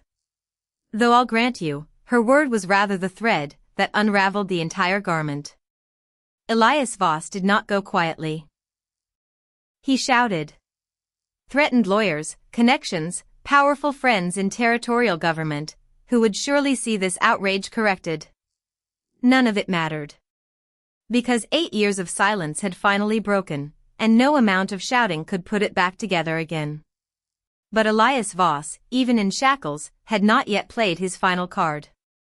3 weeks before the trial's scheduled start in Denver, a letter arrived at the cabin, carried up the mountain by a nervous young rider, who refused to say who'd sent him. Clara opened it, with hands that had learned, by then, to expect trouble in any unexpected correspondence. The letter was, from Corwin Blackwood, the very attorney Lieutenant Wren had warned them of. Phrased with careful legal courtesy, that did nothing to disguise its essential menace, it informed Clara that Elias Voss's defense intended to challenge the validity of Jonah Whitfield's letter as evidence, on grounds that its provenance, discovered, as it was, hidden in a boot for 8 years by a 14-year-old girl, could not be reliably authenticated. Furthermore, the letter noted, with a chill precision Clara found more frightening than any of Kessler's hired guns had managed, Mr. Voss's considerable remaining fortune, held in accounts beyond the territory's immediate jurisdiction, would ensure his defense pursued every possible avenue toward acquittal, including, should circumstances require it, further scrutiny into Miss Whitfield's own character and conduct, particularly regarding her unmarried cohabitation with a known frontiersman. During the weeks preceding trial, He's threatening to smear you, Ezra said, reading the letter over her shoulder, his voice going very quiet. Make the trial about your reputation instead of his crimes. Can he do that? Men with enough money can attempt a great many things, Ezra said grimly. Whether a territorial jury believes it is a different question entirely. But it means we need more than we currently have. We need the letter authenticated beyond any reasonable challenge. We need Silas's testimony corroborated. He paused. We need to go to Denver ourselves. Before the trial. Meet with Marshal Colton directly. Make certain nothing Voss's money can buy slips through the gaps. The journey to Denver took 4 days by wagon, 4 days that tested both Clara's healing body and her nerve in equal measure, through country neither of them knew as intimately as Cold Wind Ridge, past towns where Elias Voss's influence, they quickly discovered, extended further than either had anticipated. They stopped the second night in a small way station town called Larkspur Crossing, intending only to rest the horses and continue on before dawn. They should have kept moving. Because word had already reached Larkspur Crossing, carried, they'd later learn, by riders Voss had dispatched the moment he learned of their travel plans, tipped off by the same corrupted telegraph relay that had intercepted Clara's original message to Denver. 2 men were waiting near the livery stable when Ezra went to check on the horses that evening. Not mercenaries this time. Something worse, in their particular way, local toughs, paid cheap and reckless, sent not to kill, but to delay. To ensure Clara and Ezra never reached Denver, before the trial's opening arguments, when Blackwood's legal maneuvering would have the most damaging effect on an empty courtroom bench. Ezra sensed the ambush, before it fully materialized, some instinct honed, over 15 years of reading danger in the particular way men held themselves, the particular silence that fell over a stable yard when trouble was coiling to strike. Clara, he said, not turning, voice pitched low. Get back inside the way station. Now. What? Now. She went. And from the small window of their rented room, she watched Ezra face 2 armed men alone in a darkening stable yard, her heart hammering with a fear that had, over the past weeks, transformed from helpless terror into something closer to fierce, protective rage. She would not simply watch this time. She slipped out the way station's back door, revolver in hand, the same weapon Ezra had taught her to fire, with such patient care, and circled wide, through the shadows behind the livery, exactly the way he'd once shown her animals moved, when stalking prey too dangerous to approach head-on. The confrontation, when it came, lasted less than a minute. Ezra disarmed the first man, with brutal efficiency, the same economical violence Clara had witnessed on the boardwalk outside her post office weeks before. But the second man, faster than his companion, raised his revolver toward Ezra's exposed back just as Ezra finished with the first. Clara fired first. Her shot caught the man's shoulder, spinning him hard against the stable wall, his own weapon discharging harmlessly into splintered wood. Ezra turned, saw her standing in the shadows, revolver still raised, and smoking, and something passed between them in that single moment that neither would ever fully put into words afterward. Not gratitude, exactly. Something deeper.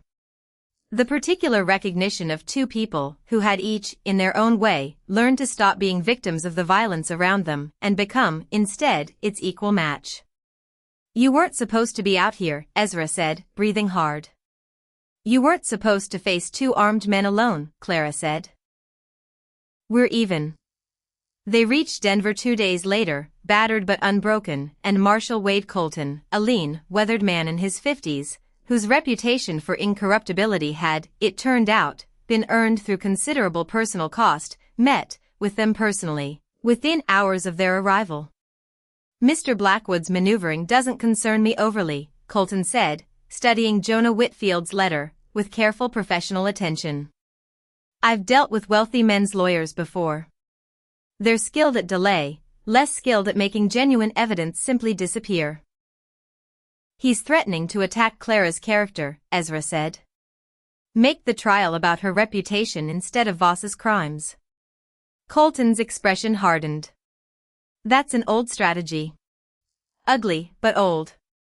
Fortunately, territorial law gives considerable weight to physical evidence and eyewitness testimony over character assassination, particularly when the physical evidence is as extensive as what you've gathered. He set the letter down carefully. I'll have our document examiner authenticate the ink and paper age within the week. Between that, the ledger, the affidavit, and Mr. Hartwell's eyewitness account, Mr. Blackwood is going to find considerably less room to maneuver than his client is paying him to promise. And if it's not enough, Clara asked. If Voss's money buys enough doubt to walk free. Colton met her eyes directly. Then you'll have done everything within your power to see justice served, Miss Whitfield. I won't pretend the system is perfect. I've seen guilty men walk free more times than I care to count. But I've also seen exactly what happens when good people stop trying anyway. That failure is considerably worse than an imperfect system occasionally falling short. The trial, when it finally opened 3 weeks later in the territorial courthouse in Denver, lasted 11 days. Clara testified on the third day, standing in a courtroom packed with reporters from as far away as Chicago, and told the truth in full, every detail of that night at Miller's Creek, every detail of 8 years spent believing her father's death an accident, every detail of 3 weeks spent standing behind a counter too afraid even to sit. She did not cry on the stand. She realized somewhere in the telling, finally run out of tears for this particular grief. What remained instead was something clearer. Steadier. A kind of grim, satisfied resolve. On the fourth day, during cross-examination, Blackwood turned from questions of evidence entirely. Miss Whitfield, he said, pacing before the jury with practiced theatrical concern. Isn't it true that you have spent the past several weeks residing, unmarried, in the mountain cabin of the very man you now claim rescued you? Alone? Without chaperone? A murmur moved through the courtroom. Clara felt her pulse quicken. But she had spent enough weeks now learning to hold steady under pressure, that her voice, when she answered, carried none of the tremor she felt inside. Yes, she said simply. That's true. And would you say, Blackwood continued, that your testimony against my client might be colored by gratitude toward this man? Perhaps even affection, of a nature this court might find rather improper given the circumstances? Objection, the prosecuting attorney called. Relevance. I'll allow it, the judge said, though his expression suggested some discomfort with the direction. Answer the question, Miss Whitfield. Clara rose slightly straighter in her seat.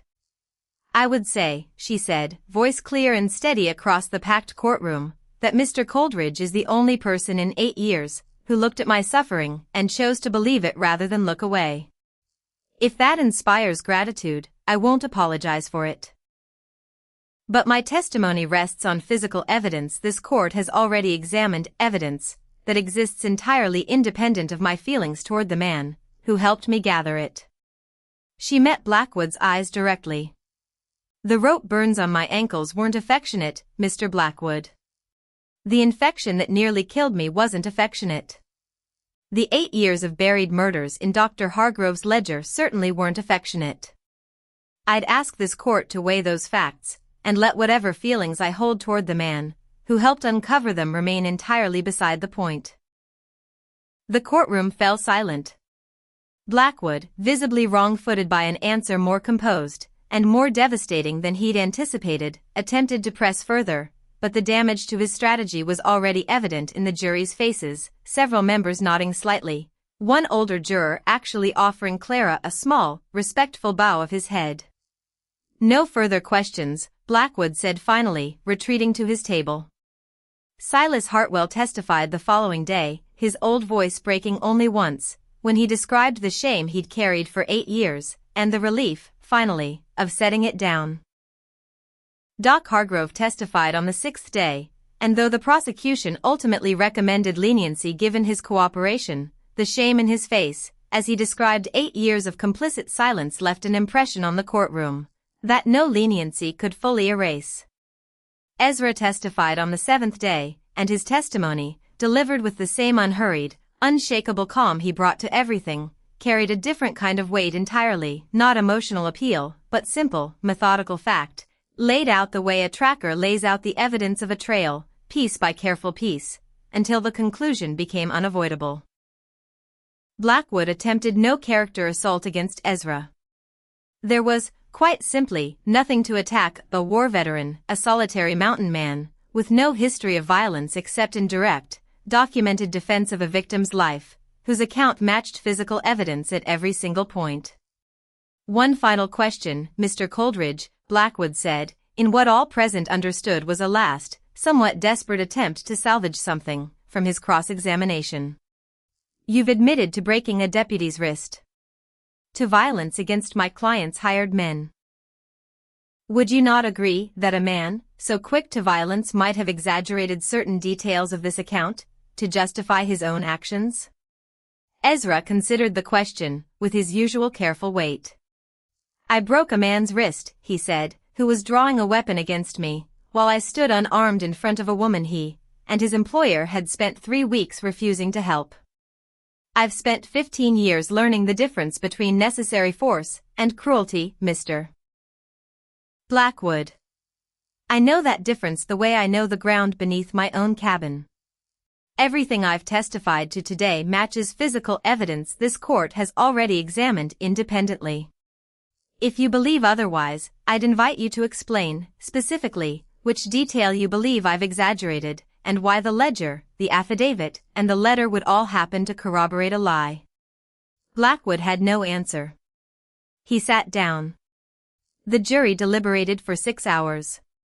When they returned, the foreman, a grain merchant named Otis Prentice, who had, Clara would later learn, lost his own brother to an unexplained accident some years before that had never quite sat right with him, read the verdict in a voice that carried the particular weight of a man delivering justice long overdue.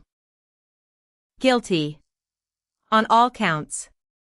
Elias Voss's face, upon hearing the verdict, showed for the first time in the entire proceeding something other than cold, calculating confidence.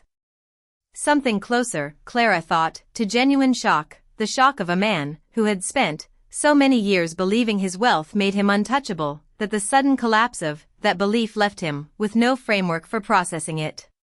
He was led from the courtroom in shackles, still protesting, still threatening lawyers and appeals and influential friends, who would surely see this injustice corrected. None of it mattered. The territory had spoken. The truth, buried 8 years, had finally found daylight. Elias Voss was sentenced to life imprisonment at the Territorial Penitentiary, his considerable fortune seized and distributed, by court order, among the families of his 6 victims, with the Whitfield Eastern acreage, water rights and all, returned in full to Clara. Nathaniel Voss received 20 years for assault and attempted murder, a sentence the presiding judge noted, with evident distaste, was considerably more lenient than the young man's crimes deserved, tempered only by his father's overwhelming culpability in shaping whatever moral vacancy had produced him.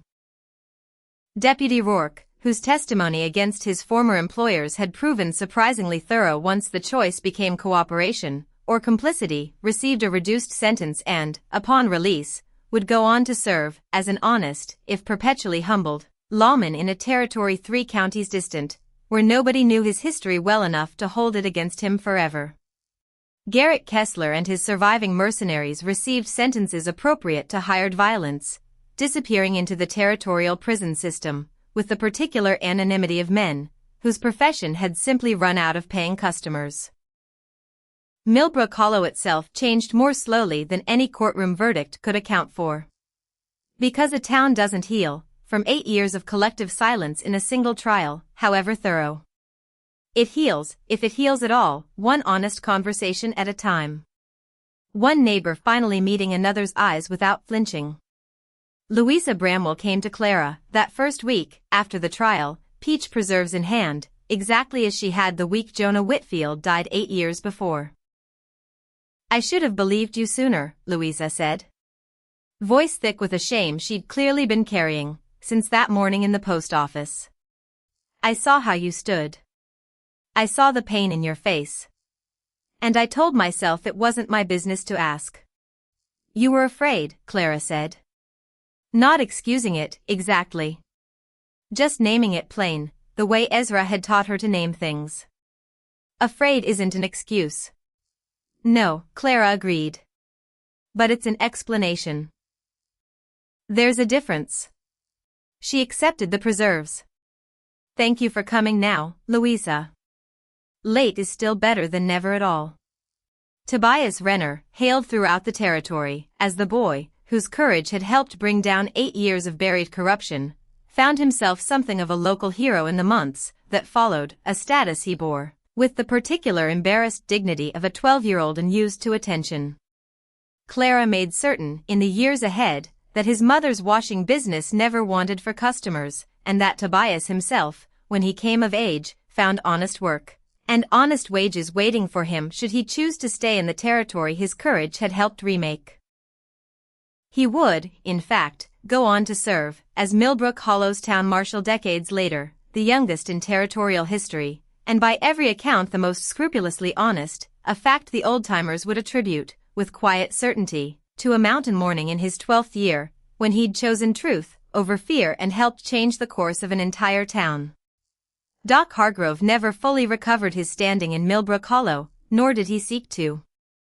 He surrendered his medical license voluntarily, and spent his remaining years working as an assistant to a younger, more principled physician who'd taken over the clinic, a slow, deliberate penance for 8 years of silence, that no formal sentence had required of him, but which his own conscience apparently did.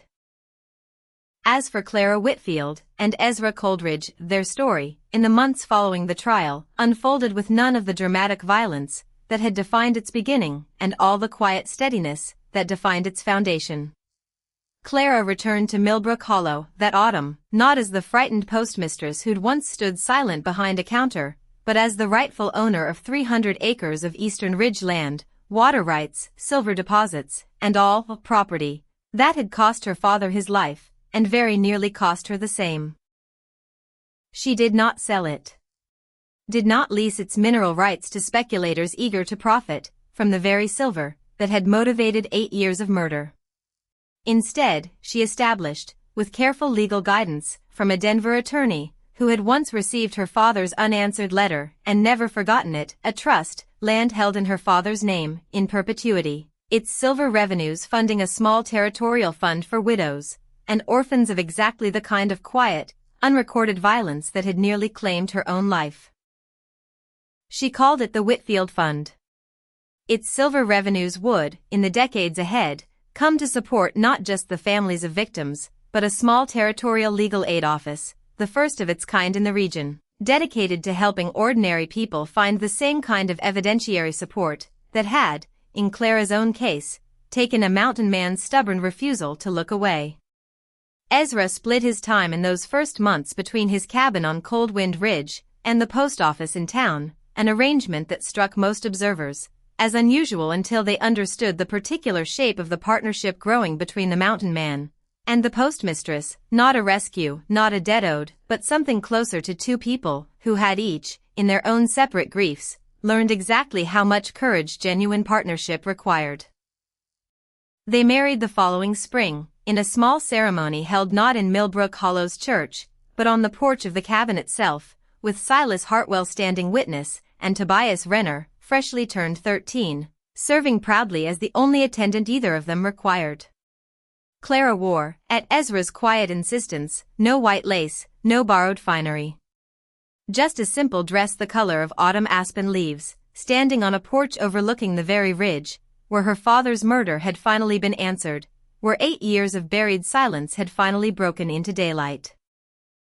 Any regrets, Ezra asked her, that evening, as the sun set gold and slow over the valley below. Clara considered the question, with the same careful weight she'd learned over the past year, to give everything that mattered. None, she said finally. Not one. 8 years of silence taught me exactly what I never want to become again. And you, she reached for his hand, weathered and strong, and steady as the mountain itself. You taught me the rest. Which was? That being seen, she said, truly seen, by even one person willing to believe you, that's worth more than 8 years of a whole town's comfortable blindness ever could be. Ezra said nothing. Simply drew her close, the two of them standing together on a porch built by 15 years of solitary survival, now finally, gloriously, no longer solitary at all. They raised 2 children on Cold Wind Ridge in the years that followed, a daughter they named Margaret, after the wife Ezra had lost, and never stopped honoring, and a son they named Jonah, after the father, whose murder had set the entire story into motion. Both children grew up knowing their parents' history in full, without softening, exactly as Clara believed all difficult truths deserved to be known. Both grew up, too, understanding something their parents had learned at considerable cost, that courage was rarely a single dramatic act, but rather an accumulation of smaller, harder choices, a boy's whispered confession, a blacksmith's overdue testimony, a postmistress's shaking hand steadying itself on a telegraph key, a mountain man's 15 years of solitude finally cracking open to let someone else inside. Clara herself served on the Whitfield Funds board for over 30 years, well into old age, and told the story of Miller's Creek only rarely, and only to those she judged capable of carrying its weight responsibly. But when she did tell it, usually to young women, who came to the fund seeking help of their own, frightened and uncertain whether their own truths would ever be believed, she told it exactly the way it had happened. Without softening. Without romanticizing the violence at its center. The town looked away, she would tell them, for 3 whole weeks, while I stood behind a counter too afraid even to sit. Everyone had their reasons. Fear, mostly. Comfortable fear, the kind that lets a person sleep at night by simply not looking too closely at what's right in front of them. What changed, they would ask. One person stopped looking away, Clara would say. Just one. That's all it takes to start, though it rarely feels like enough in the moment. One person who believes you, completely, without requiring you to first prove yourself worthy of belief. Everything else, the evidence, the courage, the justice eventually delivered, all of it grows outward, from that single, stubborn refusal to look away. Ezra died at 78, peacefully, in the cabin he'd built, with his own hands 60 years before, Clara beside him exactly, as she'd promised to be on that porch decades earlier. Clara lived another 11 years beyond him, long enough to see her grandchildren grown, long enough to see the small territorial legal aid office she'd founded expand into something considerably larger, long enough to know, with complete and settled certainty, that the truth she'd fought so hard to bring into daylight had never once gone dark again. She was buried beside Ezra on the ridge above the cabin, next to Margaret's older grave, the 3 of them keeping watch together over a valley that had, in the decades since, become known throughout the territory less for the violence that once nearly claimed it, and more for the particular, stubborn courage of the people, who had refused, finally and completely, to look away. The wind still moves through those pines today, if a person knows where to listen for it. Carrying with it, still, the memory of a young postmistress who could not sit, a mountain man who would not look away, and a truth that proved, in the end, considerably more powerful than 8 years of silence had ever managed to bury. Because courage, however small it begins, has a way of gathering weight. Because a boy's whispered confession, a blacksmith's overdue testimony, a postmistress's shaking hand on a telegraph key, none of it seemed like enough, in the moment it happened. And yet all of it, gathered together, proved enough to topple a decade of carefully constructed silence. Which is, perhaps, the only lesson this story was ever meant to carry. That the truth, however long buried, however fiercely defended against, always finds its way, eventually, to daylight. That someone who looks, someone who truly sees, someone who refuses, against every easier instinct, to simply look away, can change the entire shape of another person's life, and in doing so, the shape of an entire town's future. This story is a work of fiction, inspired by the American frontier of the 19th century. It does not depict actual persons or events.